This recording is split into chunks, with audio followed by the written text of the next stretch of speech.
बिस्मिल्लाहिर्रहमानिर्रहीम। अस्सलामु अलैकुम वरहमतुल्लाहि वबरकातुहू।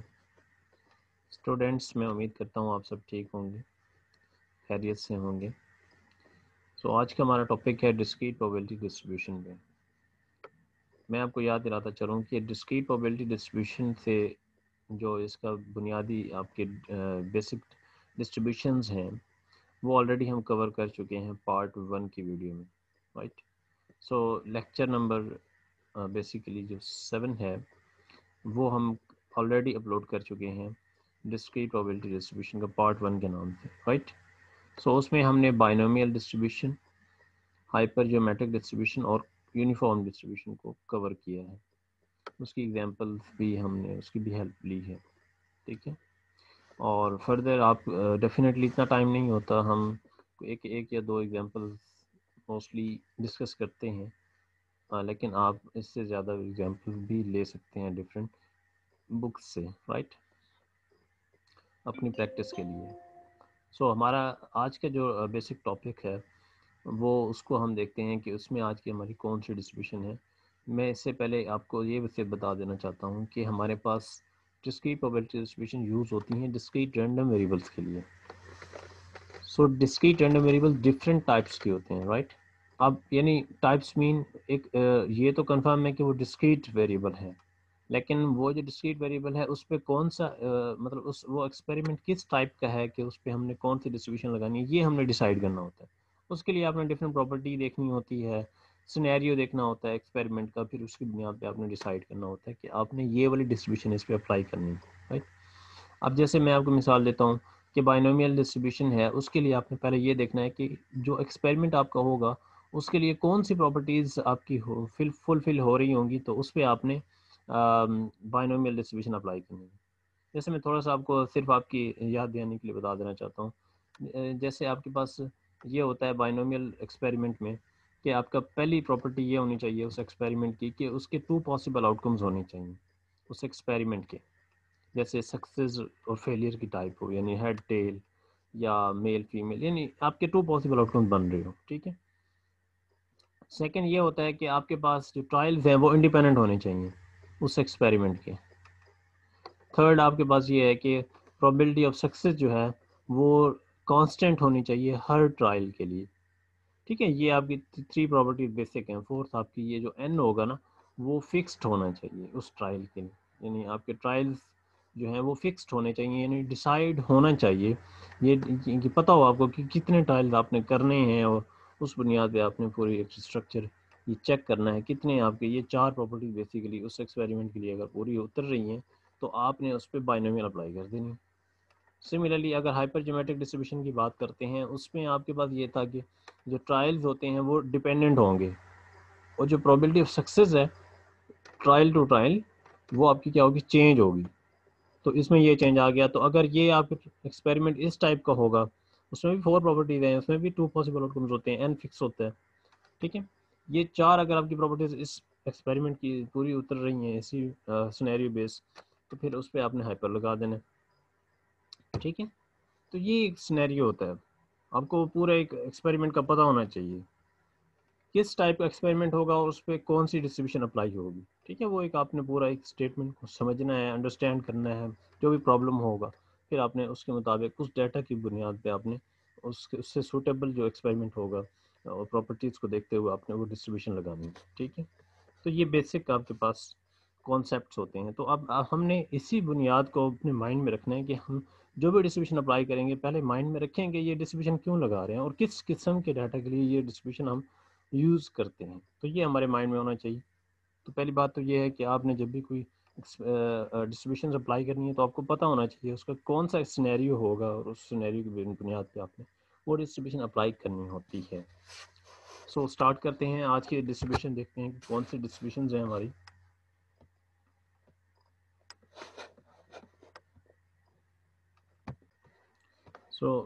सबसे पहले आज हम नेगेटिव बाइनोमियल डिस्ट्रीब्यूशन को डिस्कस करेंगे, उसके बाद ज्योमेट्रिक डिस्ट्रीब्यूशन को डिस्कस करेंगे और पॉइसन डिस्ट्रीब्यूशन को डिस्कस करेंगे।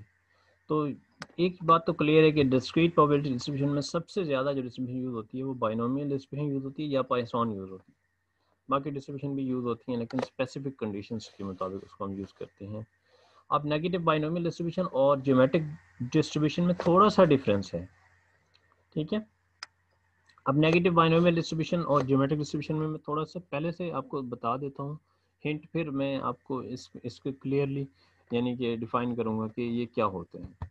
अब देखिए नेगेटिव बाइनोमियल डिस्ट्रीब्यूशन में एक तो ये चीज़ अपने माइंड में हमने रखनी है कि जो भी हमने ट्रायल करना है, लेना है, यानी जो भी हमने ट्रायल्स करने हैं उसमें जो हमारी सक्सेस है ना नेगेटिव बाइनोमियल में, जो हमारी सक्सेस होगी वो फिक्स नहीं होगी, यानी वो मुख्तलिफ हो सकती हैं, यानी सक्सेस आपकी चेंज होगी।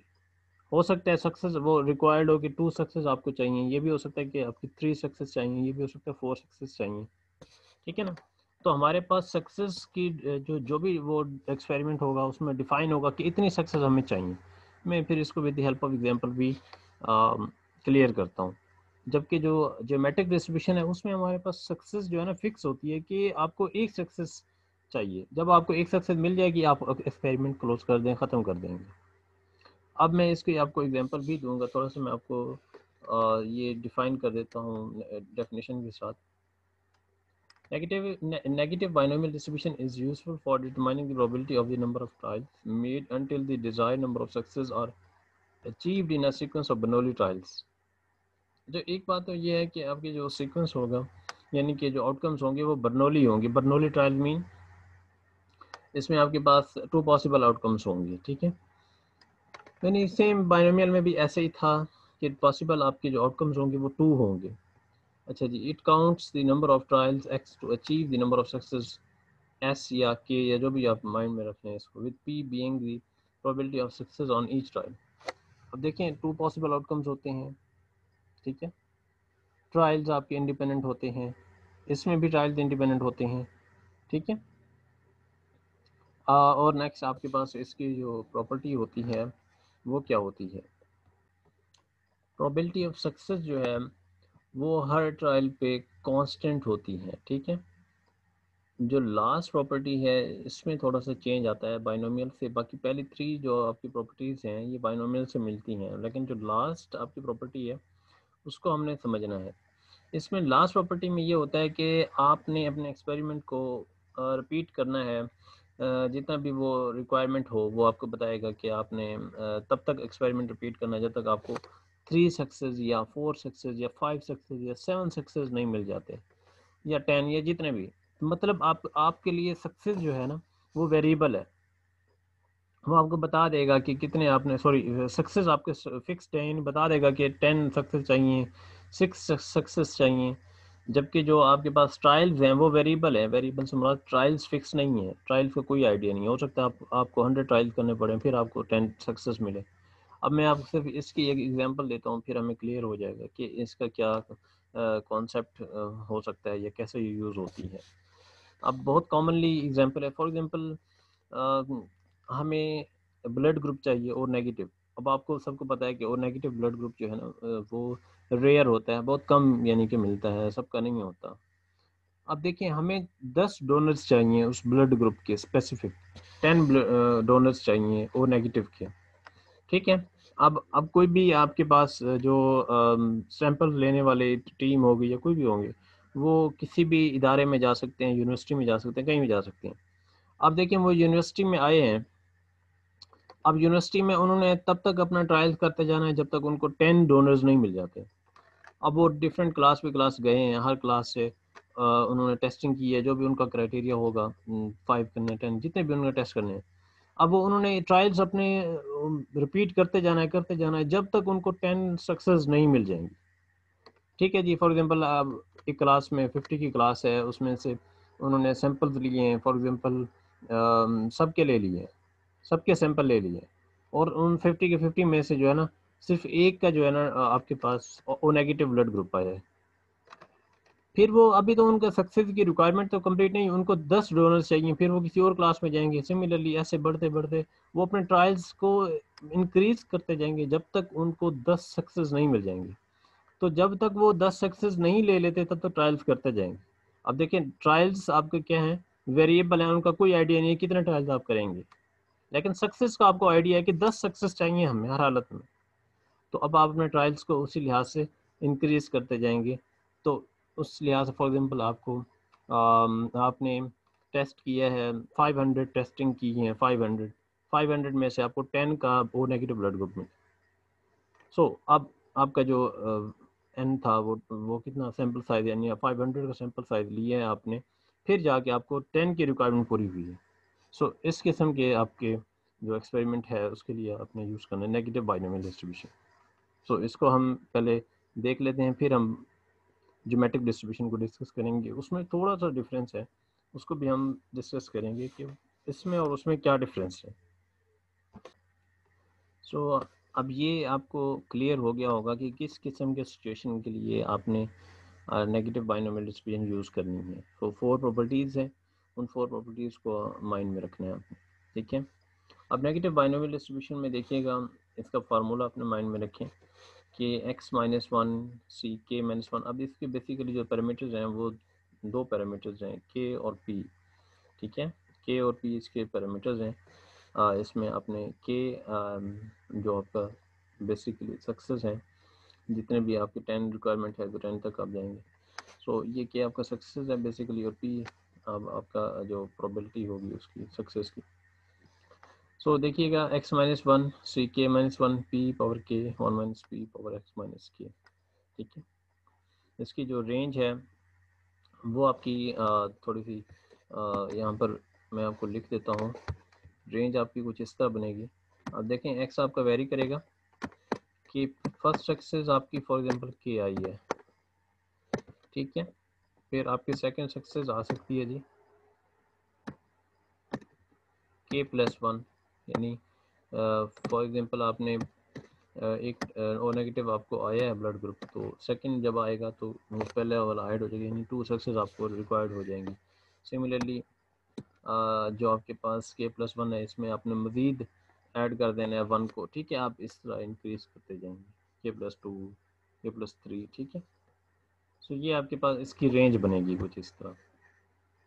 नेक्स्ट देखते हैं कि ये कैसे अप्लाई होता है। अब इसके लिए पहले तो ये देख लें हम मीन क्या होता है। मीन किसके इक्वल होता है, mu is equal to k/p, ठीक है।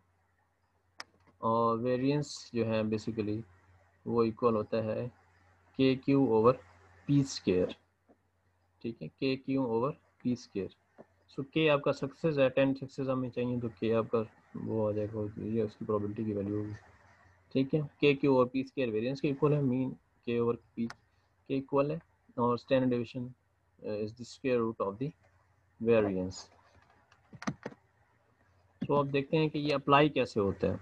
इसके लिए हम एग्जांपल को डिस्कस करते हैं।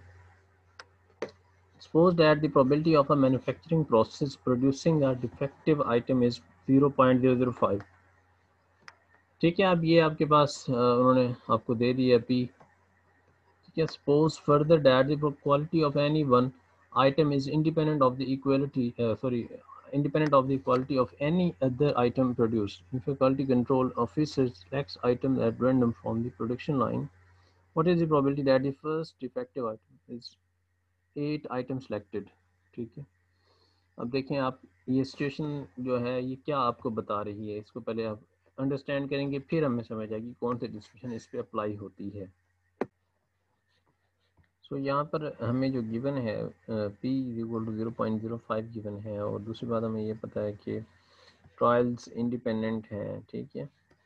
और सेकेंडली हमें इस चीज़ का भी आइडिया है, जो यानी कि पता है कि 8th जो आइटम होगा वो आपके पास फर्स्ट डिफेक्टिव आइटम होगा, 8th आइटम। सो इस चीज़ का भी हमें पता है, यानी 8th आइटम के बाद हमें यानी कि 8th आइटम जो होगा वो आपका फर्स्ट डिफेक्टिव आइटम होगा। सो अब हमने 8th के लिए फाइंड करना है, और के आपके पास या के या एस भी आप इसको कंसिडर कर सकते हैं। तो के आपका 1 है, सो यहाँ पर एस लिखा हुआ है, आप इसको के भी लिख सकते हैं। और x = 8 के लिए आपने फाइंड करना है, प्रोबेबिलिटी भी आपको गिवन है। सिमिलरली आपने उस फार्मूला में वैल्यूज सब्स्टिट्यूट करनी है, x-1 k-1, ठीक है। इनमें सारी वैल्यूज़ आपने सब्स्टिट्यूट कर देनी है। सो जब सॉल्व करेंगे तो आंसर आ जाएगा 0.0349।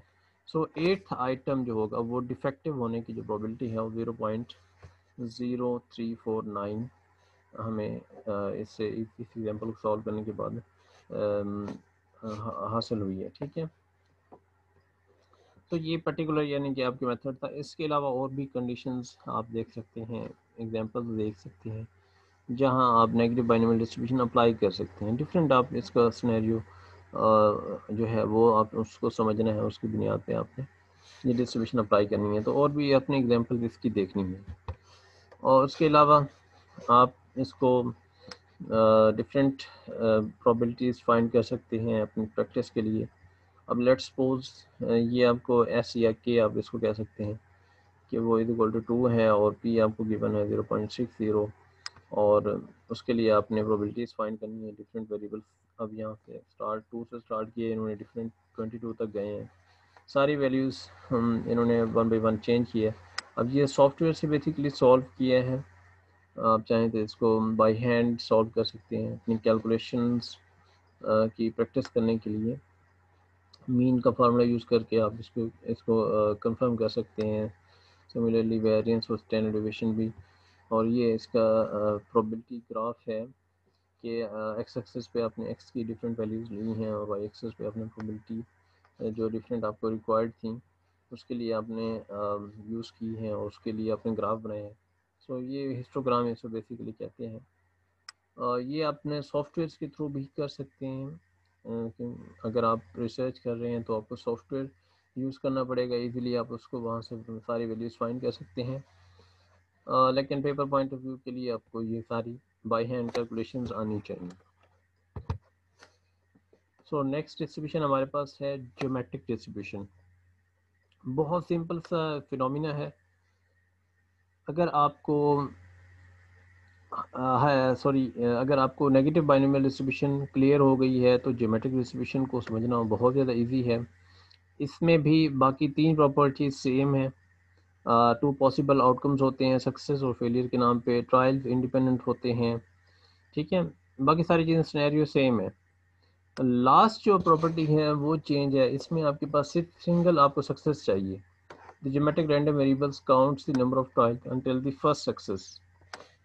तो आपने नंबर ऑफ ट्रायल्स तब तक रिपीट करनी है जब तक आपको पहली सक्सेस नहीं मिल जाती। आपको जैसे ही फर्स्ट सक्सेस रिक्वायर्ड हुई है यानी हासिल हुई है, आपने स्टॉप कर दिया अपने एक्सपेरिमेंट को। लेट्स सपोज आपको ओ नेगेटिव ब्लड ग्रुप चाहिए, यानी एक डोनर चाहिए। तो आपने एक्सपेरिमेंट किया है पूरी क्लास में से, 50 की क्लास में से एक्सपेरिमेंट किए, यानी सैंपल लिए हैं। सैंपल जैसे ही आपने लिया है पूरी क्लास का, उसमें से पहला आपके पास सॉरी आपने 1 बाई 1 यानी कि पूरी क्लास का नहीं लिया कम्प्लीटली, आपने 1 बाई 1 सैंपल किए हैं, लिए हैं, सेलेक्ट किए हैं और उसको टेस्ट किया। तो लेट्स सपोज 25th जो आपके पास पर्सन है, जो सैंपल आपने लिया 25th सैंपल, वो 25th सैंपल आपके पास क्या आ गए, ओ नेगेटिव ब्लड ग्रुप आ गए। तो उसका जो टेस्ट आपने लिया वो नेगेटिव आया, तो आपने वहीं पर एक्सपेरिमेंट को स्टॉप कर दिया और कहा है जी हमें एक डोनर चाहिए था, हमारी पहली सक्सेस हो गई है तो कंप्लीट कर दें, यानी स्टॉप कर दें अपने एक्सपेरिमेंट को। सो ये आपके पास होगी ज्योमेट्रिक डिस्ट्रीब्यूशन को फॉलो करेगा। लेकिन अपने तब तक रिक्वायर्ड करता है, यानी एक के अलावा आपने फॉर एग्जाम्पल 10 आपको चाहिए, तो 10 सक्सेस अगर आपको चाहिए तो उसके लिए आप ज्योमेट्रिक नहीं लगाएंगे, उसके लिए आपने नेगेटिव बाइनोमियल डिस्ट्रीब्यूशन अप्लाई करना है। लेकिन अगर आपको सिंगल सक्सेस चाहिए उसके लिए आपने ज्योमेट्रिक डिस्ट्रीब्यूशन चाहिए। तो ये सिर्फ इतना सा चेंज है इसमें, इसमें आपके पास सक्सेस बेसिकली फिक्स्ड है। ठीक है, सो ये इसमें इसका फार्मूला है वो भी चेंज है। P Q x power x minus one, 1 से लेकर आगे फर्दर इसकी रेंज होती है। इसका दूसरा फार्मूला भी है पी क्यू एक्स। ठीक है, सिंपली और यहाँ पर P Q x minus one है, लेकिन इसका फार्मूला भी है पी क्यू पावर एक्स। तो इस तरह भी ये यूज़ हो सकता है। ठीक है, पी एंड क्यू इसके पैरामीटर्स हैं। Mean and variance of the geometric distribution, mean 1 और पी के इक्वल है और variance Q over P square के इक्वल है। ठीक है, तो ये सिमिलर है जैसे आपने नेगेटिव बाइनोमियल डिस्ट्रीब्यूशन को देखा है, उसमें आपके पास के ओवर पी आया था और यहाँ पर भी के क्यू और पी स्क्वायर था। लेकिन क्योंकि यहाँ पर सिंगल सक्सेस है, के इज इक्वल टू 1 है, इसलिए आपने ज्योमेट्रिक डिस्ट्रीब्यूशन यूज़ की है। सेकेंडली इसमें एक पॉइंट और आप हमने समझना है कि नेगेटिव बाइनोमियल डिस्ट्रीब्यूशन जो हमने यूज़ की है उसमें अगर k इज इक्वल टू 1 हो तो ज्योमेट्रिक डिस्ट्रीब्यूशन की इक्वल हो जाती है नेगेटिव बाइनोमियल डिस्ट्रीब्यूशन।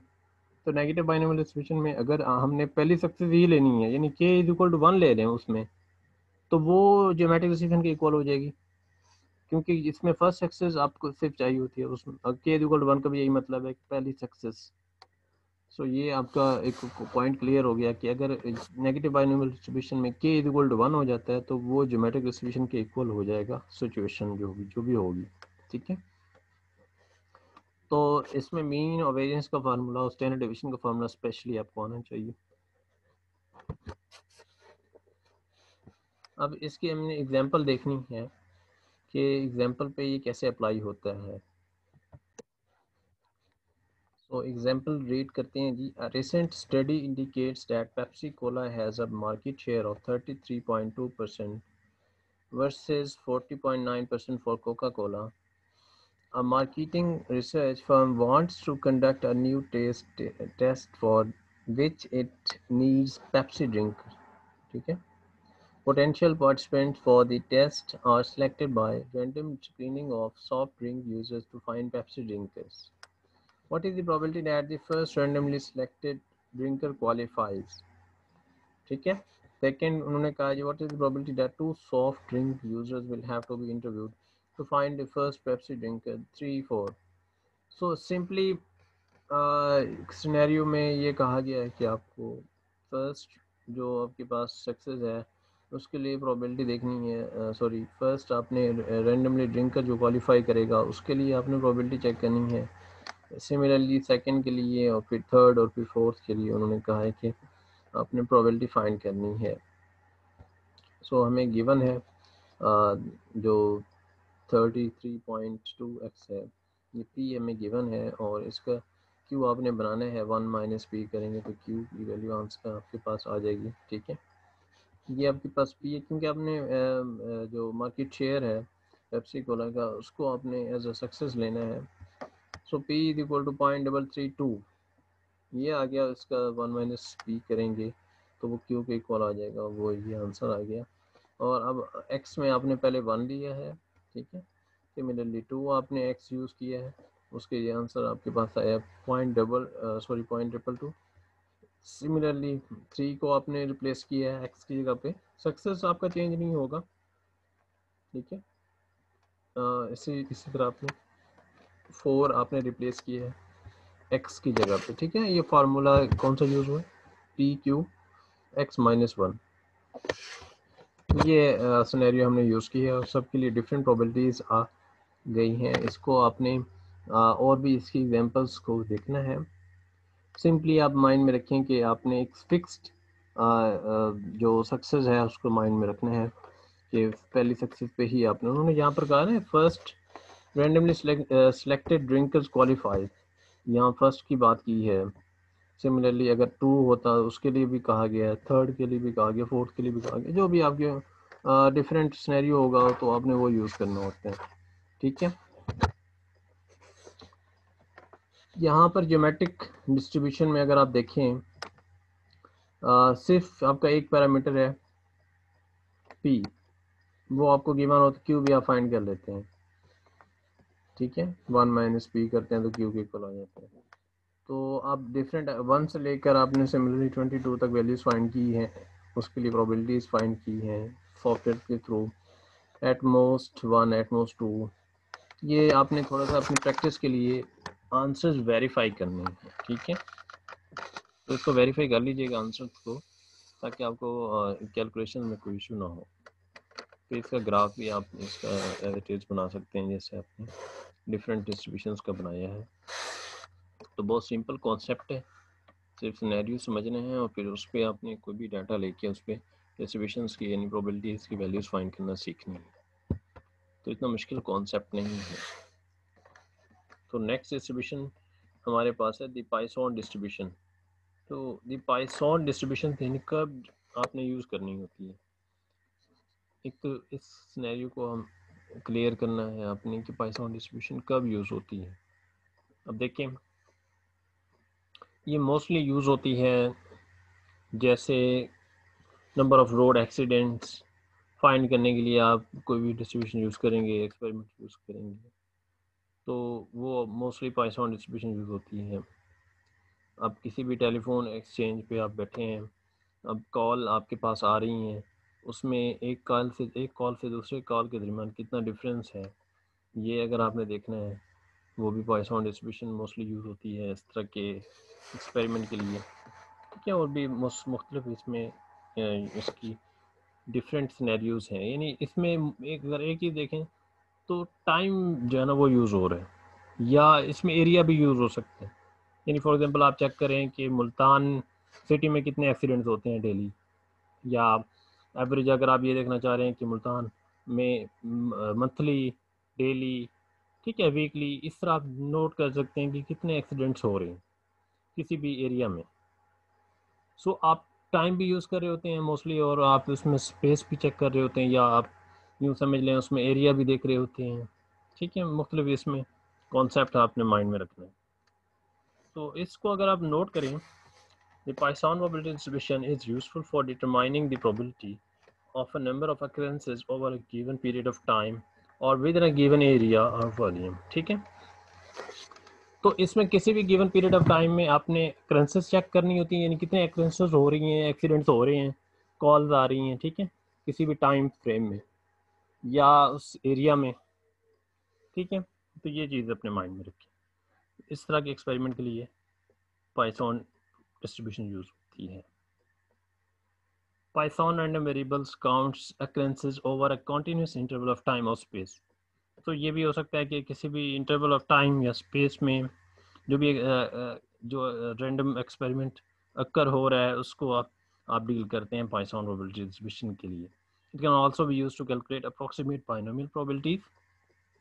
ठीक है, ये भी अपने माइंड में रखिएगा।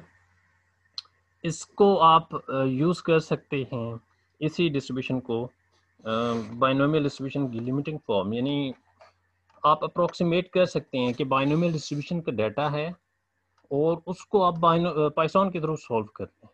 कैसे होगा? जैसे फॉर एग्जांपल यहाँ पर आपके सामने लिखा हुआ है कि if the probability of success is small and the number of trials is large.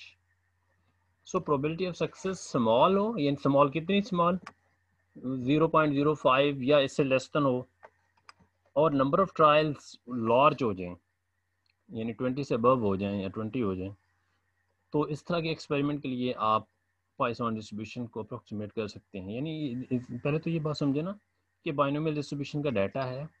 Binomial distribution के एक्सपेरिमेंट्स आपको पता है, उसमें 4 प्रॉपर्टीज होती हैं, एन और पी पैरामीटर्स होते हैं। अब एन और पी आप यूज़ करते हैं बाइनोमियल डिस्ट्रीब्यूशन में। अब उसमें एन अगर लार्ज हो जाए, लार्ज यानी 20 या 20 से अबव हो जाए, और पी स्मॉल हो जाए, 0.05 से लेस देन हो जाए, या 0.05 के इक्वल हो जाए, इनफैक्ट दोनों सिचुएशंस अगर उसके इक्वल हो जाती हैं, तो आपने क्या यूज़ करना होता है? पाइथन डिस्ट्रीब्यूशन की अप्रोक्सीमेशन। ठीक है, तो इस पॉइंट को क्लियरली आपने माइंड में रखना है। अब ये कैसे वैल्यूज फाइंड आउट होती हैं? Mu X e raise to minus mu over X factorial for X is equal to 1 2 3 so on. 1 से लेकर आप इसको इन्फिनिटी तक वैल्यूज ले सकते हैं, जो भी लार्ज नंबर ऑफ एक्सपेरिमेंट्स होंगे। ठीक है, अब म्यू आपके पास इसका एक सिंगल पैरामीटर है। ठीक है, डिस्ट्रीब्यूशन का सिंगल पैरामीटर है, उसको आप म्यू भी कह सकते हैं या लैम्डा भी कह सकते हैं। ठीक है, जो भी आप पैरामीटर यूज़ करना चाहें वो यूज़ कर सकते हैं। यहाँ पर लैम्डा भी लिखा जा सकता है, e raise to minus mu over X factorial. तो एक्स की वैल्यू आपकी वेरी करेगी 1 2 3 सो ऑन। ठीक है,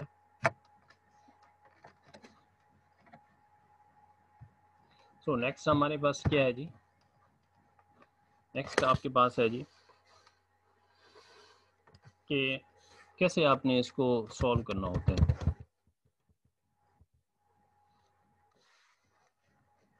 तो आप देखिएगा, इसमें ई की वैल्यू अगर कैलकुलेटर से फाइंड करना चाहें वो भी आपके सामने है, 2.7828 इक्वल होती है ए की वैल्यू। ठीक है, नेक्स्ट इसके अलावा भी और बहुत सी चीज़ें हैं, उसको भी आप देख सकते हैं।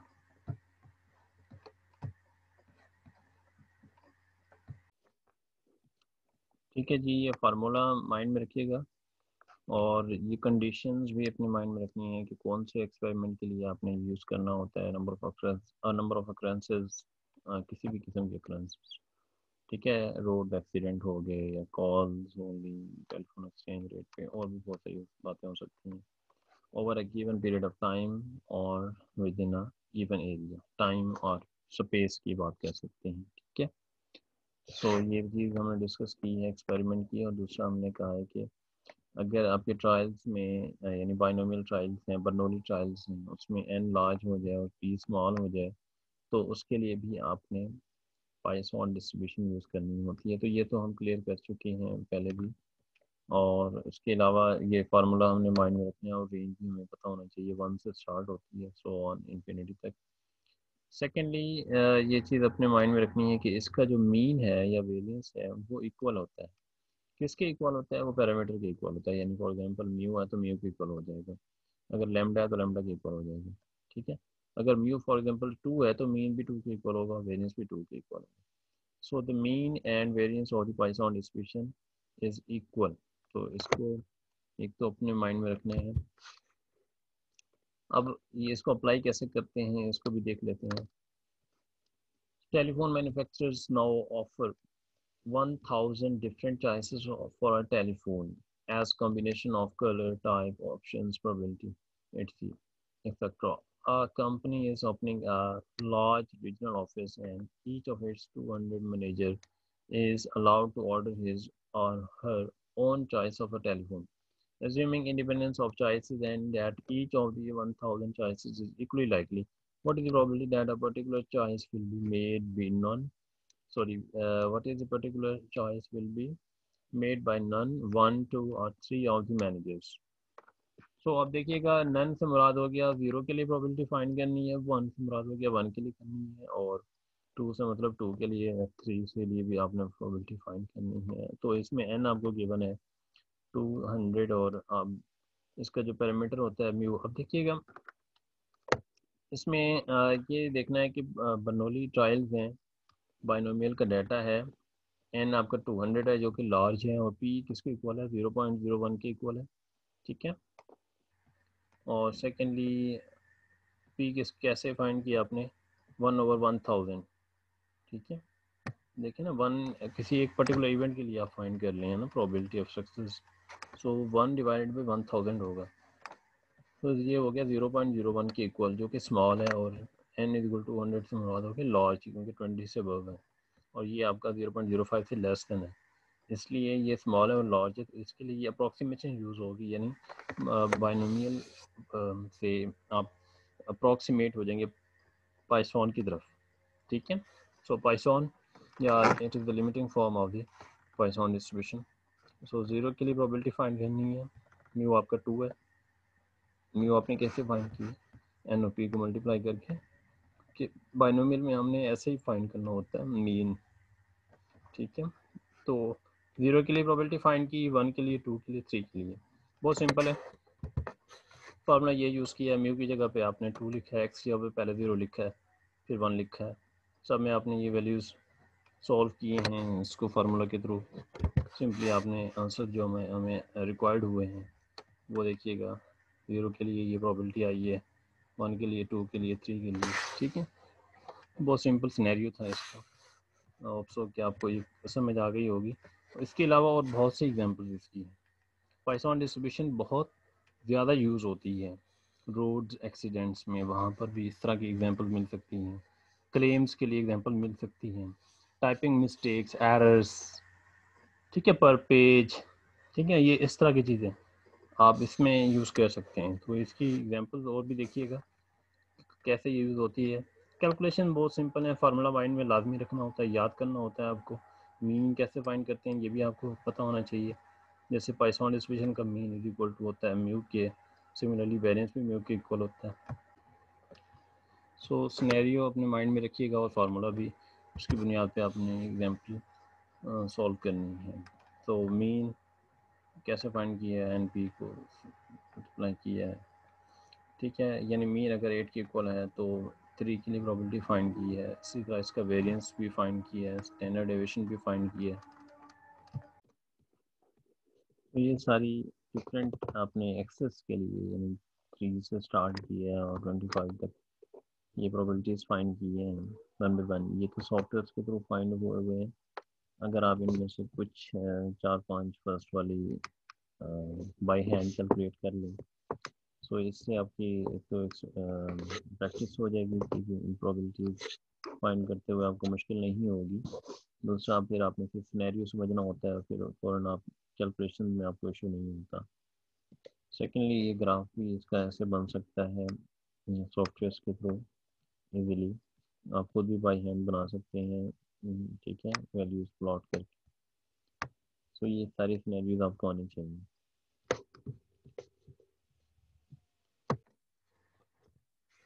तो इसकी assumptions भी अपने माइंड में रख लें। probability that an event will occur in a short interval of time or space is proportional to the size of the interval, ठीक है। जो भी उसमें उसका जो इवेंट होगा, ठीक है, वो प्रोपोर्शनल होगा साइज ऑफ द इंटरवल के। कितना भी इंटरवल उस एक इवेंट से दूसरे इवेंट के दरमियान जो इंटरवल हुआ है, in a very small interval the probability that two events will occur is close to zero. The probability that any number of events will occur in a given interval is independent of the where the interval begins. The probability of any number of events occurring over a given interval is independent of the number of events that occurred prior to the interval. So in short आपने थोड़ी assumptions की mind में रखनी है। हर distribution की वैसे तो assumptions भी होती हैं, इसकी assumption थोड़ा सा यूनिक है, इसको आपने देखना है। ऑब्जेक्टिव पॉइंट ऑफ व्यू से थोड़ी पॉइंट्स आपको क्लियर हो जाएंगे इसमें। और उसका ग्राफ भी अगर आप इसमें नज़र डालें तो ग्राफ में क्या चेंज होता है वो थोड़ा सा माइंड में देख लीजिएगा, इसको भी क्या इसमें डिफरेंस आता है। अब ये देखिएगा, ये पैरामीटर की वैल्यू सिर्फ 1 है, तो ग्राफ को थोड़ा सा देखिए कि ये काफ़ी पॉजिटिवली स्क्यूड है। अगर 1.5 आता है तो भी पॉजिटिव ही है। म्यू इज इक्वल टू 4 यानी इंक्रीज हुआ है, 4 पे आया है, तो कुछ ज़्यादा स्क्यूनेस कम हुई है इसमें, ठीक है। सिमिलरली अगर आप देखें म्यू इज इक्वल टू 10 होगा, यानी जैसे म्यू 10 हुआ है यानी इंक्रीज हुआ है, तो डिस्ट्रीब्यूशन बहुत ज़्यादा अप्रॉक्सीमेट हो गई है बाइनोमियल के। तो इस चीज़ को भी हमने माइंड में रखना है कि ये कैसे जो है ना बाइनोमियल पॉइसन डिस्ट्रीब्यूशन अप्रॉक्सीमेट करती है नॉर्मल डिस्ट्रीब्यूशन को। सो जैसे जैसे पैरामीटर की वैल्यू इंक्रीज कर रही है तो वैसे वैसे स्क्यूनेस कम हो रही है, और एक टाइम आया है कि ये डिस्ट्रीब्यूशन इंक्रीज कर गई है, आपकी अप्रोच कर गई है नॉर्मल डिस्ट्रीब्यूशन को। सो इन शार्ट मैं आपको यूँ बताऊँ कि अगर म्यू या लेमडा ग्रेटर दैन 5 हो जाए, यानी 5 से अबव हो जाए, तो आपकी जो डिस्ट्रीब्यूशन है वो नॉर्मल डिस्ट्रीब्यूशन को फॉलो कर जाती है। तो ये नॉर्मल अप्रॉक्सीमेशन यूज़ करते हैं हम। तो जब पैरामीटर की वैल्यू आपकी ग्रेटर हो जाती है 5 से, तो उस ऐसे सिचुएशन के लिए आपने नॉर्मल अप्रॉक्सीमेशन यूज़ करनी होती है पाइथन के लिए, ठीक है। तो डाटा पाइथन का होगा लेकिन आपने यूज़ करना होगा नॉर्मल, ठीक है। क्योंकि देखें ना ग्राफिकली भी अगर आप इसको नोट करें तो आपको क्लियर हो रहा है कि 4 यानी 5 से ग्रेटर जैसे ही हम गए हैं तो आपकी डिस्ट्रीब्यूशन फॉलो कर गई है नॉर्मल को। तो यही सेम चीज़ हम फॉलो कर चुके हैं ऑलरेडी। अगर आप इसको लेक्चर नंबर 9 में देखें, उसमें आपको ये मिल जाएगा नॉर्मल डिस्ट्रीब्यूशन की जब अप्रोक्सीमेशन की थी बाइनोमियल के साथ भी और पाइथन डिस्ट्रीब्यूशन के साथ भी, ठीक है, दोनों के साथ की है, दोनों डिस्ट्रीब्यूशन के साथ की है। तो उसमें ये देखा कि जो स्टैंडर्ड नॉर्मल रैंडम वेरिएबल है वो इक्वल हो जाएगा x minus mu over square root of mu, ठीक है। आप देखें ये रैंडम वेरिएबल बन जाएगा आपका। म्यू आपका पता है कि वो पैरामीटर की वैल्यू होगी, जैसे यहाँ पर 10 है तो 10 यूज़ करेंगे आप म्यू की जगह पे। सिमिलरली यहाँ पर स्क्वायर रूट ऑफ 10 यूज़ करेंगे x जिसके लिए प्रोबेबिलिटी फाइंड कर रहे होंगे। तो ये जी रैंडम वेरिएबल आपने यूज़ करना होता है नॉर्मल डिस्ट्रीब्यूशन में। तो ये आपका स्टैंडर्ड नॉर्मल रैंडम वेरिएबल बन जाएगा जो आपने अप्रॉक्सीमेट करना है पाइथन को नॉर्मल के थ्रू, ठीक है। तो सिंपली ये कॉन्सेप्ट था कि इसके लिए आपने बाइनोमियल की भी अप्रॉक्सीमेशन देखी है पाइथन डिस्ट्रीब्यूशन की और नॉर्मल के साथ भी। तो अगर पाइथन का डाटा है और म्यू 5 से ग्रेटर हो जाते हैं तो ऐसी सिचुएशन में आपने नॉर्मल अप्रॉक्सीमेशन लगानी है पाइथन डाटा के लिए, ठीक है। और अगर इस ऐसा हो जाए कि म्यूज यानी स्मॉल हो जाए और एन आपका 20 से ग्रेटर हो जाए, तो ऐसी सिचुएशन में भी आपने क्या यूज़ करना होता है, बाइनोमियल की अप्रॉक्सीमेशन, यानी बाइनोमियल का डाटा होगा तो उसको अपने पाइथन के थ्रू सॉल्व करना है, ठीक है। और पाइथन का डाटा है और म्यू 5 से ग्रेटर हो जाता है, तो ऐसे सिचुएशन में आपने नॉर्मल के थ्रू इसको सॉल्व करना है। सो ये थोड़ी अप्रॉक्सीमेशन हैं, इसको क्लियरली फिर लेक्चर नंबर 9 यानी कि कॉन्टिन्यूस डिस्ट्रीब्यूशन जब हमने डिस्कस किए नॉर्मल डिस्ट्रीब्यूशन, उसमें ये पॉइंट क्लियर किया गया है, वहाँ से भी इसको देख लीजिएगा। तो इन शॉर्ट आपने ये माइंड में रखना है कि जब म्यू 5 से ग्रेटर हो जाएगा, ऐसी सिचुएशन में आपने नॉर्मल अप्रॉक्सीमेशन यूज़ करनी होती है, ठीक है। और जब बाइनोमियल डिस्ट्रीब्यूशन यूज़ कर रहे होंगे और पैरामीटर की वैल्यू यानी एन और पी की वैल्यू, एन आपका लार्ज हो जाए और पी स्मॉल हो जाए, तो आपने पॉइसन अप्रॉक्सीमेशन यूज़ करनी होती है। तो आज का जो टॉपिक है वो क्लियर कर लिया हमने। अब आपने डिसिप्लिन की प्रैक्टिस करनी है। एक एक एग्जांपल मैंने डिस्कस की है, बाकी आप एग्जांपल्स बुक में से देखिएगा, ठीक है। उन एग्जांपल्स को फॉलो करें। सिमिलरली अगर कोई एक्सरसाइज आप फॉलो कर रहे हैं उसको भी देखिएगा, ठीक है। इससे आपको कॉन्सेप्ट मज़ीद क्लियर होगा। बेसिक जो कैलकुलेशंस हैं, फार्मूलाज हैं, वो चेंज नहीं होंगी। बाकी चीज़ें जो सिनेरियोज हैं वो भी चेंज नहीं होगा, सिर्फ डाटा चेंज होगा, उसको आपने फॉलो करना है। उसकी बुनियाद पे आपने डिस्ट्रीब्यूशंस अप्लाई करनी है और फिर क्वेश्चन सॉल्व करने हैं, ठीक है। That's it. अल्लाह हाफिज़। अगर आपका कोई क्वेश्चन है उसको भी आप रेस कर सकते हैं, ठीक है जी। अल्लाह हाफिज़।